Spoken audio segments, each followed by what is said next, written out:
கோவையில் அரை மணி நேரத்தில் 6 பிளேட் பிரியாணி சாப்பிடுவோருக்கு 1 லட்சம் ரூபாய் பரிசாக வழங்கப்படும் என்ற அறிவிப்பால் தனியார் உணவகத்தில் பிரியாணி பிரியர்கள் கூட்டம் அலைமோதியது.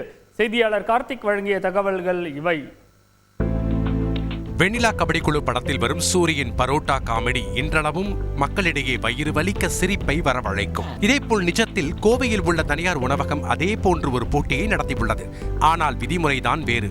6 பிளேட் பிரியாணியை அரை மணி நேரத்தில் சாப்பிட்டால் 1 லட்சம் பரிசு என அறிவித்து போட்டி நடத்தப்பட்டது. போட்டி நடத்துவது குறித்து உணவகத்தின் உரிமையாளர் பாபி செம்மனூரிடம் பேசினோம். பிரியாணி ஏன் இந்த மாதிரி நிறைய ஜாக்ஸ் என்டர்டைன்மெண்ட் எல்லாம் பண்ணுறது இந்த மாதிரி நம்ம ஃபேஸ்புக்கில் இன்ஸ்டாகிராமில் நிறைய என்டர்டைன்மெண்ட் இருக்கு.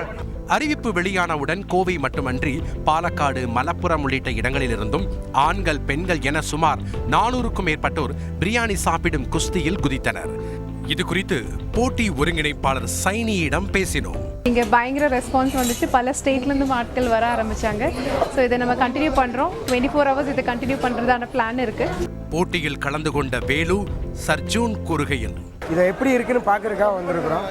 எல்லாரும் ஒரு ஜாலிக்காக கலந்துக்கலாம் அப்படிங்கிற ஒரு இதுக்காக கலந்துக்கிறோம். இங்கே வந்து பார்த்தா எல்லாருமே ஒன்றரைக்கு மேலே சாப்பிட முடியலைங்கிறாங்க. ஆனால் உள்ளே போய் சாப்பிட்லான்னு போகிறேன். என்ன நிலவரம்னு தெரியல. நானும் சாப்பிட்டு ஜெயிக்கலான்ட்டு தான் வந்திருக்கிறேன். போட்டியில் பலர் ருசித்து பிரியாணியை சாப்பிட சிலர் 2 பிளேட் முடித்து 3வது பிளேட் வாங்கும்போது வாந்தி எடுத்ததால் போட்டியிலிருந்து நீக்கப்பட்டனர். இதனிடையே ஆட்டி சம்பாதித்த தனது மகனின் கல்விச் செலவுக்காக போட்டியில் பங்கேற்ற கணேசமூர்த்தி பிரியாணி சாப்பிட முடியாமல் பாதியில் வெளியேறியதால் கண் கலங்கினார். சேர்ந்தேன், என் பையனை நினச்சி சேர்ந்தேன். நான் சாப்பிடணும்னு வரலங்க. பையன் 15 வயசு பையன், ஆர்டிஸ்டம் குழந்தை. இன்னைக்கு அந்த உணவு சாப்பிடும் போது அவனை நினச்சிதான் நான் சாப்பிட்டேன். சாப்பிடணும்னு வரல. போட்டியின் முடிவில் பிரியாணி சாப்பிட்டதற்கு ஏற்ப அனைவருக்கும் பரிசு தொகை வழங்கப்படும் என உணவகத்தின் உரிமையாளர் தெரிவித்தார். மேலும் பொழுதுபோக்கிற்காக பல போட்டிகளையும் விஷயங்களையும் செய்வதாக கூறிய பாபி, வயநாடு நிலச்சரிவால் பாதிக்கப்பட்ட குடும்பத்தினருக்கு தனது சொந்த நிதியில் 100 வீடுகள் கட்டித்தர உள்ளதாக பொறுப்புடன் தெரிவித்தார்.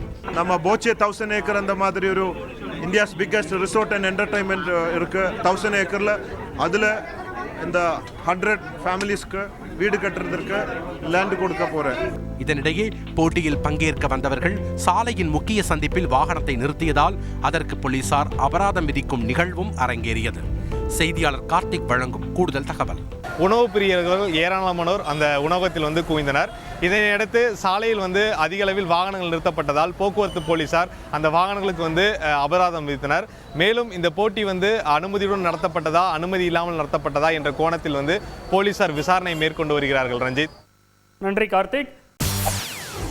செய்திகளை உடனுக்குடன் தெரிந்து கொள்ள உடனே சப்ஸ்கிரைப் பண்ணுங்க.